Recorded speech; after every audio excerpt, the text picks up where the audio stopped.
साथियों, मैंने सबका खैर मकदम किया और मैंने ये कहा कि आज बहुत ही खसूसी एक प्रेस कॉन्फ्रेंस है। ये प्रेस कॉन्फ्रेंस तब हम दे रहे हैं जब हमने कश्मीर प्रोविंस की सीनियर लीडर्स की एक स्ट्रेटजिक मीटिंग को कंप्लीट किया, जिसे हम कहते हैं कि रणनीतिक बैठक, स्ट्रेटजिक मीटिंग, जो अभी तक सुबह 10:30 बजे से चल रही थी। और इस मीटिंग का जो मकसद था वो आपके सामने मैं जाहिर करना चाहूंगा। आपने देखा होगा पिछले बजट सेशन के दौरान ही भारतीय जनता पार्टी ने असेंबली के अंदर और असेंबली के बाहर एक इश्यू को उठाया था, जो इश्यू आउटसोर्सिंग ऑफ जॉब्स था। जम्मू कश्मीर में जॉब्स को आउटसोर्स किया जा रहा है और असेंबली में जम्मू कश्मीर के वजीर आला ने मेरे एक बयान के बाद इस बात को कबूल किया कि सरकार आउटसोर्स जॉब्स दे रही है, और इस बात को भी कबूल किया कि अभी तक 25,000 नौजवानों को आउटसोर्स के जरिए जॉब दिया गया है। भारतीय जनता पार्टी इस आउटसोर्सिंग के इस पूरे प्रोसेस को, इस पूरी प्रक्रिया को खंडन करती है, कंडम करती है। भारतीय जनता पार्टी इसको सरासर जम्मू कश्मीर के नौजवानों के साथ नाइंसाफी मानती है, अन्याय मानती है, इनजस्टिस मानती है। हमें बहुत पीड़ा हो रही है, हमें बहुत दर्द हो रहा है दिल में।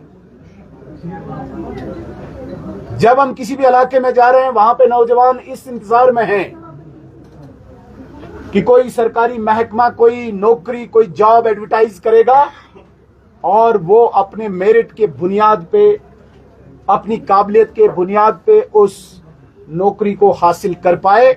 ये तमन्ना हर जम्मू कश्मीर के उस नौजवान को है जिसने कॉलेजेस और यूनिवर्सिटीज में एक्सेल किया है पढ़ाई में, जिसके माँ बाप ने मजदूरी करके ख्वाब देखा है कि उसका बच्चा पढ़ लिख के उसके बुढ़ापे का सहारा बनेगा, बुढ़ापे में उसके लिए दवाई ला पाएगा। जिस बूढ़े माँ बाप ने मजदूरी करके ख्वाब देखा है कि उसका बच्चा पढ़ लिख के कोई नौकरी हासिल करेगा और अपने छोटे भाई की तालीम के लिए मदद करेगा। जिस बूढ़े माँ बाप ने गरीबी के दौरान, मजदूरी के दौरान अपने बच्चे के लिए ख्वाब देखा है कि घर में उसकी बहन जवान है, ये नौकरी हासिल करके जवान बहन की शादी में मदद करेगा परिवार की। आज वो गरीब माता पिता परेशान है। वो नौजवान जिसके साथ उसके बूढ़े माँ बाप ने सपने, ख्वाब संजोए थे, वो नौजवान आज डिप्रेशन में जा रहा है। और इस सब का कारण अगर कोई है, उसको मैं मानता हूं कि एक परिवार, जिस परिवार ने खून चूसा है जम्मू कश्मीर की जनता का, जम्मू कश्मीर के गरीबों का, वो परिवार अब्दुल्ला परिवार है। 3 पीढ़ियों से जिन्होंने नौजवानों पर गोलियां चलाई, जिन्होंने नौजवानों को जेलों में बंद किया और जिन्होंने नौजवानों को नौकरी से महरूम रखा, इस परिवार के खिलाफ पूरे जम्मू कश्मीर में क्रोध है, गुस्सा है, एंगर है। नौजवानों में बहुत ज्यादा एंगर है। आप देखिए, जब से ये सरकार बनी है, जिसे हम पॉपुलर गवर्नमेंट कहते हैं, पॉपुलर गवर्नमेंट बनने के बाद आप पौने 2 साल का अरसा देखिए मेरे साथियों, करप्शन उरूज पे है। चारों तरफ से इस वक्त भ्रष्टाचार ही भ्रष्टाचार है। इनके मिनिस्टर्स भ्रष्टाचार में लिप्त हैं। ट्रांसफर इंडस्ट्री खोल के रखी हुई है, सिर्फ किस लिए? पैसे ऐंठने के लिए। और ये करप्शन सिर्फ मिनिस्टर नहीं, ये इस परिवार के खजाने में चला जा रहा है। मैं आपको उसूक के साथ आज कहता हूं, इनका 1 पॉइंट प्रोग्राम है। जम्मू कश्मीर में सरकार इसलिए चलाओ कि भ्रष्टाचार करना है, करप्शन करनी है। ट्रांसफर इसलिए करना है कि करप्शन करनी है, और करप्शन के जरिए जो पैसा जमा होगा उसके हिस्से अलग अलग करो। एक हिस्सा मिनिस्टर रखेगा, एक हिस्सा अफसर रखेगा और एक हिस्सा इस परिवार के, इस खानदान के खजाने में जमा होगा। ये मैं वसूख के साथ कहता हूं, बड़ी रिस्पॉन्सिबिलिटी के साथ कहता हूं।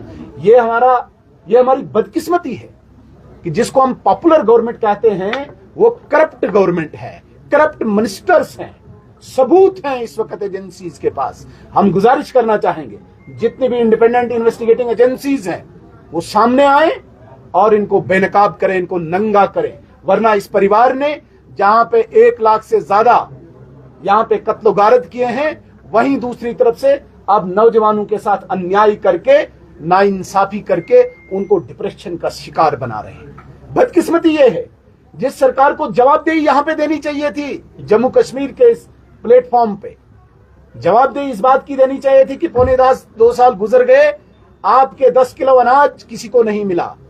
2 साल गुजर गए, आपकी 200 यूनिट की बिजली किसी को नहीं मिली। 2 साल गुजर गए, आपकी 1 लाख नौकरियां किसी को नहीं मिली। 2 साल गुजर गए, आपके 12 सिलेंडर किसी को नहीं मिले। अपनी नाकामयाबियों को छिपाने के लिए एक शगुफा और तैयार किया। समझ ही नहीं आता है इस परिवार के शगुफे पे क्यों जम्मू कश्मीर की जनता आज भी आकर्षित होती है, अट्रैक्ट होती है। इन्होंने कितने ड्रामे किए, 3 पीढ़ियों से इन्होंने ड्रामे किए, आप देख लीजिए। और आज ये तीसरी पीढ़ी जिस प्रकार का ड्रामा कर रही है कि इस जवाबदेही से भागकर वो दिल्ली में जंतर मंतर पे एक ड्रामा करने जा रही है, एक अयवाश करने जा रही है। क्या बात करते हैं आप? स्टेटहुड, जिस स्टेटहुड की आप बात करते हैं, जिस स्टेटहुड के नाम पे आप करप्शन कर रहे हैं, जिस स्टेटहुड को आगे आप पेंट करके दीवार को रखते हैं और उसके पीछे सिर्फ सरकार इसलिए चला रहे हैं कि आप लूटें जम्मू कश्मीर को। आप नौजवानों के नाम पे, आप आउटसोर्सिंग के नाम पे अपने कारकुनों को नौकरी दें, आप आउटसोर्सिंग के नाम पे अपने कारकुनों के रिश्तेदारों को नौकरी दें, कोई मेरिट में रखें और फिर उसके बाद वजीर आला साहब ये कहें कि नहीं आउटसोर्सिंग बैकडोर नहीं होता है। क्यों नहीं होता है भाई? कैसे नहीं होता है? आपने डेली वेजर जब लगाए, आज वो रेगुलर की डिमांड कर रहे हैं, तो किसके अगेंस्ट करेंगे? वैकेंसीज के अगेंस्ट। मींस ये स्कैम है, ये सिर्फ बैकडोर अपॉइंटमेंट नहीं है, ये अपॉइंटमेंट स्कैंडल है। पहले आप आउटसोर्सिंग के नाम पे उनको अपॉइंट करो और उसके बाद रेगुलराइजेशन के लिए मुहिम चलाओ और रेगुलर करो। और जो मेरिटोरियस है, जिसने पढ़ाई में एक्सेल किया है, जिसने अपने माँ बाप के बच्चों का, अपने माँ बाप का ख्वाब पूरा करना है, उसको बेचारे को डिप्रेशन के अलावा कुछ नहीं मिलेगा। जब इस जवाबदेही के लिए आपको लोग सवाल पूछते हैं, आप बोलो जंतर मंतर पे हमें स्टेटहुड लाना है। बड़ी बदकिस्मती है, बहुत बदकिस्मती है ये। इसलिए मेरे साथियों, भारतीय जनता पार्टी ने आज ये स्ट्रेटेजिक मीटिंग इसलिए की, हम एक मास मूवमेंट खड़ी करना चाहते हैं नौजवानों के बीच, और ये मूवमेंट होगी आउटसोर्सिंग के खिलाफ। नौजवानों के सपनों के जिस तरीके से इस सरकार ने रौंदा है, उसके खिलाफ एक मूवमेंट शुरू करना चाहते हैं हम, और उस मूवमेंट का आगाज सेक्रेटरीट घेराव से हम करेंगे।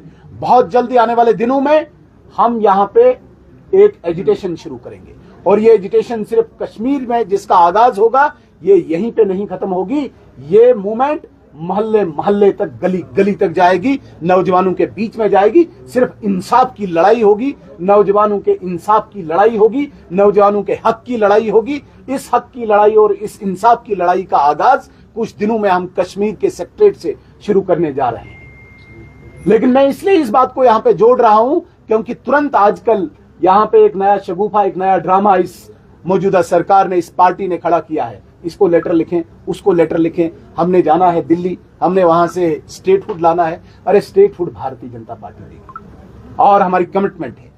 आम जनता जो है, इवन कश्मीर की जनता, उसे भी ये पूरा विश्वास है कि भारतीय जनता पार्टी के जो सीनियर क़यादत है, वो जो कहते हैं वो करते भी हैं, और वो लेके आएंगे स्टेटहुड। बदकिस्मती ये है, ठीक मुझे पिछले 15 अगस्त 2025 की वो वजीर आला की वो स्टेटमेंट नहीं, स्पीच याद है, जिसमें उन्होंने कहा था कि नहीं, स्टेटहुड के लिए मैं घर घर जाऊंगा और सिग्नेचर कैंपेन चलाऊंगा। बदकिस्मती है, 1 साल हो गया, क्या वो याद है?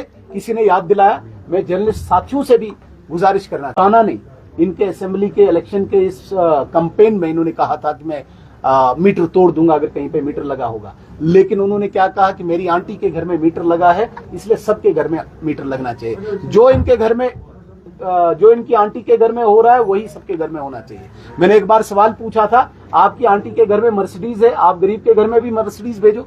आपकी आंटी के घर में 3 मंजिला मकान है और सब डेकोरेशन लग्जरी कंफर्ट्स हैं, आप जरा भेजो वहां पे भी। लिहाजा आपकी आंटी का कंपैरिजन आम गरीब की जनता के साथ नहीं कर सकते। और इसी तरीके से जो आपके कारकुन के रिश्तेदार आजकल जॉब हासिल कर रहे हैं और गरीब को आप रोंद रहे हैं और इस सब की जवाबदेही से आप भागना चाहते हैं, दिल्ली जंतर मंतर पे एक ड्रामा करना चाहते हैं, इससे अब जम्मू कश्मीर की जनता वाकिफ हो चुकी है।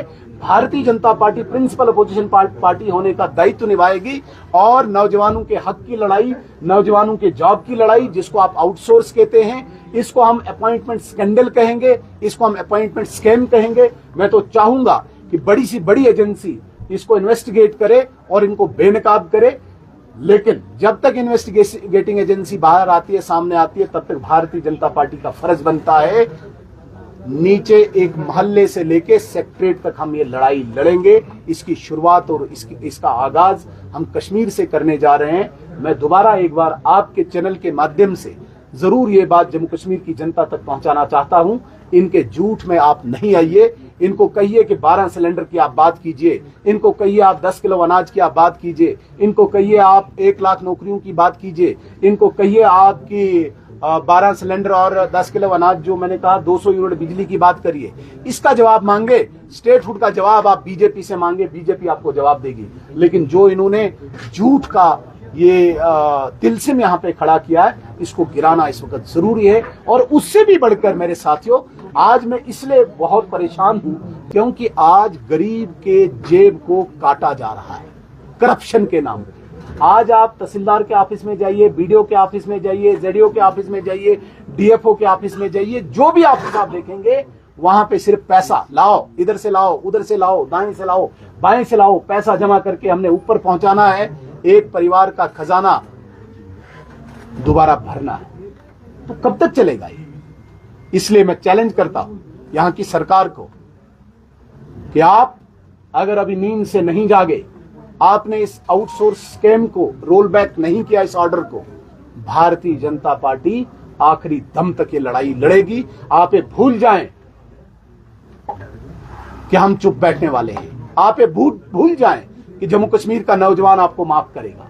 मैं गुजारिश करना चाहूंगा नौजवान को, मैं आह्वान करना चाहूंगा नौजवान को, across party line, across religious and regions line, आप आइए।